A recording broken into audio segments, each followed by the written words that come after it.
নমস্কার সবাইকে, আমার ব্লগে আপনাদের সবাইকে স্বাগত। আমি শুভদীপ। তো সকালবেলা ঘুম থেকে উঠে দাঁত মাজতে মাজতে রাস্তায় একটু পায়চানি মেনে নিচ্ছিলাম। তারপর ঘরে এসে বাসি বিছানাটা গুছিয়ে নিই। তারপর চলে গেছিলাম ফুল আনতে সকাল সকাল। তারপর সারাদিন যাতে এনার্জি থাকে তাই জন্য সকালবেলা চা খেয়ে বসে পড়ি। আমরা পড়তে। আজকে আমাদের টার্গেট ছিল অনলাইন থেকে জিকে ক্লাসটা করার। জিকে ক্লাসটা নর্মালি আমি TWS একাডেমির চ্যানেলটা থেকেই করি। এছাড়াও কারেন্ট অ্যাফেয়ার্স অনেকদিন ধরে করা হচ্ছে না, তো যে কটা কারেন্ট অ্যাফেয়ার্স জমে আছে সেটাকে রোববার দিন কমপ্লিট করার চেষ্টা করব। এছাড়াও SSC ওয়ালার থেকেও আমি জিকে ক্লাস করে থাকি। এরপর সকালের টিফিনটা করেন। টিফিনে ছিল ভাত, আলু সেদ্ধ আর কাঁচকলা ভাজা। সকালে টিফিনটা সেরে চলে গেছিলাম চয়নদাবাড়ি টেস্ট দেওয়ার জন্য। তো ওর কাজ করছিল, আমি পাশে বসে টেস্ট দিচ্ছিলাম। আজকে আমরা টেস্ট দেবো RRB NTPCর একটা টেস্ট। তারপর বাড়ি এসে স্নান করে খেতে বসে দুপুরে খাবার ছিল ভাত, কাঁচকলার তরকারি আর ডিম ভাজা। খাওয়া দাওয়ার পরে বিকেলবেলা স্টুডেন্টরা পড়তে চলে আসে, তো ওদের পড়ি আমিও বসেছি আবার পড়তে।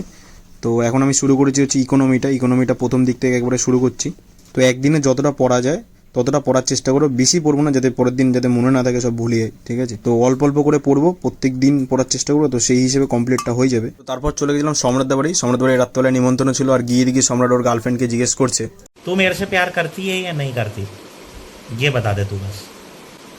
नहीं, मैं तेरे से लास्ट बार पूछ रहा हूँ, तेरा मेरे से प्यार है या नहीं है। তারপর রাত্রেবেলা খেয়ে দিয়ে আমরা ঘুমিয়ে পড়ি। তো আজকের ব্লগটা এইটুকুনি, দেখা হচ্ছে কালকে সকালে। গুড নাইট, গুড বাই সবাইকে, ভালো থাকবেন।